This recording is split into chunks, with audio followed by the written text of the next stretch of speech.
తిరిగి BCN news కి స్వాగతం. ప్రతి ద్విచక్ర వాహనదారుడు హెల్మెట్ ధరించి తమ ప్రాణాలను ప్రమాదాల బారి నుంచి కాపాడుకోవాలని నర్సాపురం మండల న్యాయ సేవాధికార సంస్థ అధ్యక్షురాలు 10వ అదనపు జిల్లా న్యాయమూర్తి పి విజయదుర్గ పేర్కొన్నారు. గౌరవ ఉన్నత న్యాయ సేవాధికార సంస్థ ఆదేశాల మేరకు నర్సాపురంలోని అంబేద్కర్ విగ్రహం నుంచి గాంధీ బొమ్మ సెంటర్ వరకు ర్యాలీ నిర్వహించారు. ఈ సందర్భంగా న్యాయమూర్తి మాట్లాడుతూ ప్రతి ఒక్కరూ హెల్మెట్ వినియోగంపై అవగాహన కలిగి ఉండాలని, హెల్మెట్ లేకుండా ద్విచక్ర వాహనంపై ప్రయాణం చేయడం ప్రమాదకరమని అన్నారు.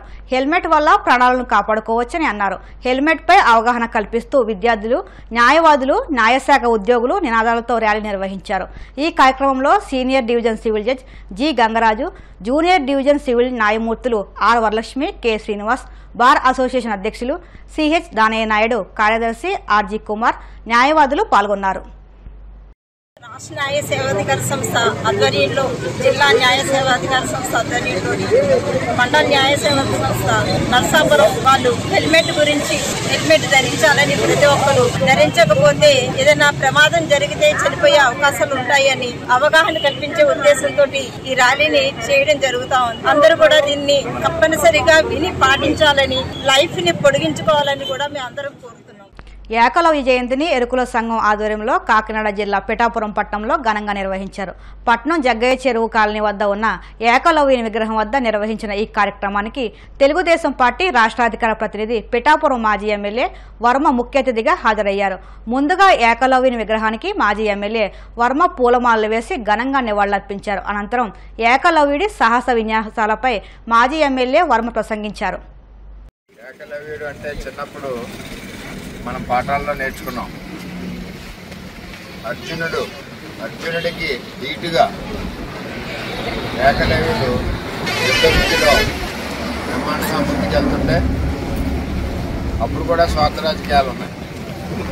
బొటకనేలు మరి అడిగి ఈయన ముందుకెళ్ళకుండా ఆపడం జరిగింది. అయినా సరే ఆయన యుద్ధ విద్యలో మట్టికి ఆరితేరిన అర్జునుడి కంటే గొప్ప వ్యక్తి. మరి అటువంటి నాయకుడిని, అటువంటి వ్యక్తిని గౌరవించుకోవడం చాలా సంతోషం. భావితరాల పిల్లలకు కూడా మరి ఈ విషయాలన్నీ కూడా తెలుస్తాయి. కాబట్టి మరి ఇక్కడ చేస్తున్న పిఠాపురంలో ఎరుకుల సంక్షేమ సంఘం నాయకులందరూ కూడా పేరు కింద ధన్యవాదాలు తెలియజేస్తూ, వారు కూడా కొన్ని రిప్రజెంటేషన్ ఇస్తారు. ఎన్ని కావాల్సిన అన్నీ కూడా ఎలిజిబిలిటీ ఉన్న వాళ్ళందరికీ ఇళ్ల స్థలాలు ఇస్తారు. అదేవిధంగా లోన్ ఇచ్చి హౌసింగ్ లోన్ కూడా ఇవ్వడం కూడా జరుగుతుంది, తెలియజేస్తూ ఉన్నాం. చేత సమయం వచ్చినప్పుడు అందరూ కూడా వారి యొక్క కార్డులు, వారు ఏవైతే కాగితాలు ఉన్నారో వాటితో అప్లై చేసుకుంటే ఏ విధమైన ఇబ్బంది లేకుండా అందరికీ స్థలాలు వచ్చే విధంగా కూటమి ప్రభుత్వం పనిచేస్తుందని చెప్పి. అంబేద్కర్ కోనసీమ జిల్లా అమలాపురంలో నల్ల బ్యాడ్జీలతో జర్నలిస్టులు నిరసన తెలిపారు. స్థానిక గడియార స్తంభం సెంటర్లో జర్నలిస్టులు నిరసన ర్యాలీ చేపట్టారు. జర్నలిస్టులను దూషించిన రాజ్యసభ సభ్యుడు విజయసాయిరెడ్డిపై తీవ్ర ఆగ్రహం వ్యక్తం చేశారు. మీడియాలో ఓ వ్యక్తి చేసిన ఆరోపణలపై స్పందిస్తూ జర్నలిస్టులను ఉద్దేశించి దూషించడం సరికాదని విజయసాయిరెడ్డి జర్నలిస్టులకు బహిరంగ క్షమాపణ చెప్పాలంటూ డిమాండ్ చేశారు. అనంతరం జర్నలిస్టులు ర్యాలీగా వెళ్లి ఎస్పీ కార్యాలయంలో ఎస్పీ కృష్ణారావుకు వినతి పత్రం అందజేశారు. జర్నలిస్టుల నిరసనకు బీజేపీ నాయకులు నల్లా పవన్, కాంగ్రెస్ పార్టీ పట్టణ అధ్యక్షులు వంటెద్దు బాబీ మద్దతు తెలిపారు. జర్నలిస్టుల జీవితాలు సమాజంతో ముడిపడుతుంది. దానికి జర్నలిస్టులకి ఏ రాజకీయ పార్టీ వ్యక్తిగత అనుబంధాలు ఉంటాయో వృత్తిపరమైన అనుబంధాలు ఉండవు. ఏ జర్నలిస్ట్ అయినా ఏ ప్రెస్ కాన్ఫరెన్స్కైనా వెళ్తారు. తనకు దొరికిన ఆధారాలతో ఎవరైనా వార్తలు రాస్తారు. వ్యక్తిగతంగా ఎవరి పట్ల కోపాలు కానీ, వ్యక్తిగతంగా దూషణలు కానీ జర్నలిస్టులు వైపు ఇచ్చుకుంటాం లేవు. అంటే తెలుగు సమాజంలో కొత్తగా గడిచిన కొన్ని సంవత్సరాలుగా వికృత సంస్కృతి రోజు రోజుకి పెరుగుతుంది. జర్నలిస్టులను టార్గెట్ చేయడం, జర్నలిస్టుని వాళ్ళపై వార్త రాసిన వాళ్ళపై కేసులు పెట్టడం లేదు. అది కొంచెం ముందుకు వెళ్ళి వ్యక్తిగత దూషణ, వ్యక్తిగత దూషణ చేయడం, ఇది ఏ రాజకీయ నాయకుడికి మంచిది కాదు, ముఖ్యంగా సమాజానికి మంచిది కాదు. ఒక రాజ్యసభ స్థాయిలో ఉన్న, ఒక రాజ్యసభ సభ్యుడిగా ఉన్న విజయసాయిరెడ్డి లాంటి వాళ్ళు జర్నలిస్టులు ఉద్దేశించి అలాంటి మాటలు, వ్యక్తిగత దూషణతో కూడిన మాటలు మాట్లాడారంటే దాన్ని సామాన్యంగా ఉండే, అంటే కింది స్థాయి మానవులు, కింది స్థాయి పౌర సమాజం దాన్ని ఎలా రిసీవ్ చేసుకుంటారు? జర్నలిస్టులకు ఇప్పటికే సమాజంలో విలువలు తగ్గుతున్న కాలంలో ఉన్నాము. ఇలాంటి విజయసాయిరెడ్డి గారు లాంటి వాళ్ళు పెద్దలు, రాజ్యసభ సభ్యుడిని నేను అని ఆయనే చెప్తున్నాడు. రాజ్యసభకు సంబంధించిన కొన్ని నియమ నిబంధనలు ఉంటాయి. పైగా అది రాజ్యసభ అంటే పెద్దల సభ, ఆ పెద్ద సభ రాజ్యసభ మీద కూడా గౌరవం తగ్గిపోతుంది. ఆయనే ఛానల్ పెడతానని చెప్తున్నారు. ఛానల్ పెట్టండి, మీరు వాళ్ళకి ఏం చెప్తారో మాకు తెలియదు, కానీ మీరు కూడా ఛానల్ పెట్టండి. కానీ వ్యక్తిగత పోషణలు ఇలాంటి వాటికి సహించరు, అంగీకరించరు. విజయసాయిరెడ్డి ఇప్పటికైనా జర్నలిస్టులు ఆయనకి జరిగిన అన్యాయాలు కానీ అవేమైనా కావచ్చు, బట్ జర్నలిస్టులకు సంబంధించి వ్యక్తిగత దూషణలు చేశారు కాబట్టి వాటికి బేషరతుగా క్షమాపణ చెప్పాలి. అప్పుడు మీకున్న గౌరవం మరింత రెట్టింపు అవుతుంది. గౌరవ రాజ్యసభ సభ్యులు విజయరెడ్డి గారు ప్రధానంగా మీడియాపై ఇవాళ కొన్ని అనుచిత వ్యాఖ్యలు చేశారు. ఆయన వ్యక్తిగతమైన అంశాన్ని ఏదో ప్రసారం చేశారని, ప్రధానంగా ఆయన మీద అభియోగం పంపబడింది. ఎవరైతే సస్పెండ్ అయిన దేవాదాయ శాఖ అధికారి ఉన్నారో వారి భర్త అతని మీద అభియోగం పంపడంతో ఒక అభియోగాన్ని ప్రసారం చేయడం ఒక కీలకమైన అంశం అవడం, అదేవిధంగా 2 పర్యాయాలు రాజ్యసభ చేసిన ఎంపీగా ఆయన మీద ఉన్న అభియోగాల నేపథ్యంలో వార్త ప్రసారం చేయవలసిన బాధ్యత మీడియాపై ఉంది. ఆ వార్తల ప్రసారం చేసిన మీడియా ప్రతినిధుల్ని, జర్నలిస్టుల్ని, మీడియా యాజమాన్యాల్ని ఆయన నోటు దురుసుతనంతో చాలా దారుణంగా మాట్లాడిన పరిస్థితి. అటువంటి పరిస్థితుల్లో రాష్ట్రంలో పునరావృతం కాకుండా చర్యలు తీసుకోవాల్సిన పరిస్థితి ఖచ్చితంగా ఉంది. అందువల్ల ప్రభుత్వం తక్షణం విజయసాయి ఆయన చేసిన వ్యాఖ్యలు ఉన్నాయో దానిపై సుమోటోగా కేసులు నమోదు చేయాలి. వెంటనే జర్నలిస్టులుగా ఆయన క్షమాపణ చెప్పాలి. ఖచ్చితంగా ఆయన చాలా బెదిరింపు వ్యాఖ్యలు కూడా చేశారు. అంటే రాజ్యసభ సభ్యుడిగా నేను ఇది చేస్తాను, మీ మీద కేసేస్తాను, రాజ్యసభ, లోక్సభ, పార్లమెంట్కి పిలిపిస్తాను అని. ప్రజాస్వామ్యంలో మీడియా పూర్తి స్టేట్గా స్వేచ్ఛ ఉంది.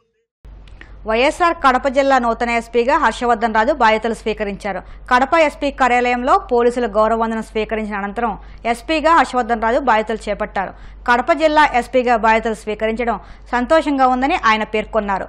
బాధ్యతల స్వీకరణకు ముందు ఆయన తిరుమల తొలిగడప దేవునిగా ప్రసిద్ధి చెందిన కడప లక్ష్మీ వెంకటేశ్వర స్వామి ఆలయాన్ని సందర్శించారు. పరిపాలన సౌలభ్యంలో భాగంగా జరిగిన ఎస్పీల బదిలీల్లో హర్షవర్ధన్ రాజు తిరుపతి జిల్లా నుంచి కడపకు బదిలీ అయిన విషయం తెలిసిందే. ఆయన బాధ్యతల స్వీకరణ సందర్భంగా పలువురు పోలీసు అధికారులు ఆయనకు శుభాకాంక్షలు తెలిపారు. కడప ఎస్పీగా ఈ అవకాశం రావడం నిజంగా చాలా సంతోషకరం. సో కడప ప్రజలకి సేవ చేసే అవకాశం రావడం అనేది ఒక అదృష్టంగా భావిస్తున్నాను. దానికి ప్రధానంగా చెప్పేది ఏమంటే, ఏదైతే పబ్లిక్కి పోలీసు ఏ సర్వీసెస్ అయితే ఇవ్వాల్సి ఉంటాయో ఆ సర్వీసెస్ అన్నీ కూడా ఎఫెక్టివ్గా ప్రాపర్గా ఇచ్చే విధంగా చేయాలనేదే మన ముందున్నటువంటి ప్రధాన ఉద్దేశం.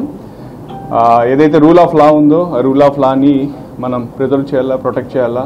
సో దానికి లోబడి అందరూ కూడా ఉద్యోగం చేయాలా. సో ఆ విధంగా మా పోలీస్ యంత్రాంగం అంతా కూడా ఉద్యోగం చేసే విధంగా, పనిచేసే విధంగా చేయాలనేదే నా ముందున్నటువంటి లక్ష్యం.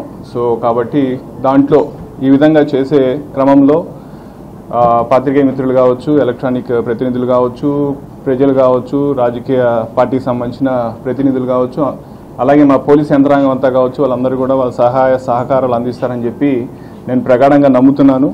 సో మనం ఏదైతే కడప జిల్లా ఉందో కడప జిల్లాలో ఉన్న ప్రజలకి మరింత మెరుగైన సేవలు అందించే విధంగా మనం అందరం కలిసి కృషి చేద్దామని చెప్పి అందరికీ కూడా విజ్ఞప్తి చేస్తున్నాను. ఈ విధంగా పాత్రికేయుల తరఫున సుముఖంగా. అలాగే ఏదైతే ఇప్పుడు మనకు కొన్ని ప్రయారిటీస్ చూసుకున్నట్లయితే, ప్రధానంగా గవర్నమెంట్కి, ప్రభుత్వానికి ఉన్నటువంటి ప్రయారిటీస్ ఒకటి public grievance redressal mechanism. Every Monday మన పబ్లిక్కి వాళ్ళ గ్రీవెన్సెస్ అటెండ్ అయ్యేది. సో దానికి అత్యంత ప్రాధాన్యత ఇవ్వడం జరుగుతుంది. రెండోది గాంజా నివారణ గురించి చాలా పటిష్టమైన చర్యలు అంతా కూడా తీసుకున్నారు. ముందున్న ఎస్పీ గారు కూడా దాని పట్ల చాలా ఎఫర్ట్స్ చేయడం జరిగింది. అది మనం కూడా ఎఫర్ట్స్ని కంటిన్యూ చేసి కడప జిల్లాలో ఈ గాంజా రిలేటెడ్ ఏమన్నా ఉన్నా దాని ప్రివిలెన్స్ కానీ దాని యొక్క ఇది తగ్గించే విధంగా కృషి చేస్తామని చెప్పి చెప్తున్నాను.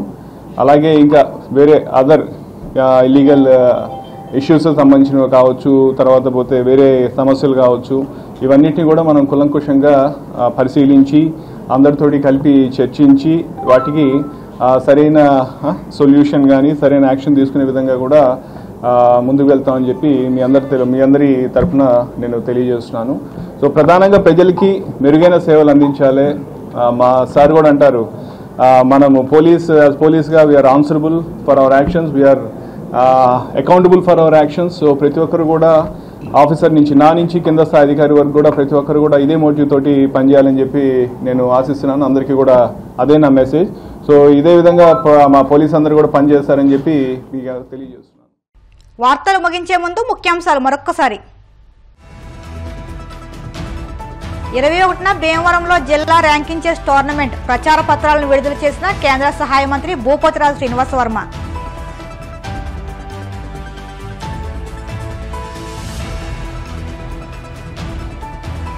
రాష్ట్ర వ్యాప్తంగా జనసేన పార్టీ సభ్యత్వ నమోదు ప్రారంభం. నర్సాపురంలో ప్రారంభించిన ఎమ్మెల్యే బొమ్మడి నాయకర్.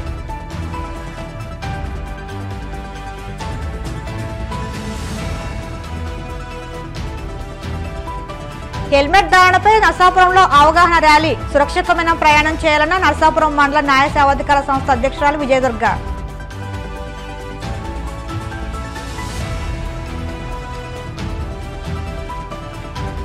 అమలాపురంలో నల్ల బ్యాడ్జీలతో జర్నలిస్టుల నిరసన. జర్నలిస్టులకు విజయసాయిరెడ్డి క్షమాపణలు చెప్పాలని డిమాండ్.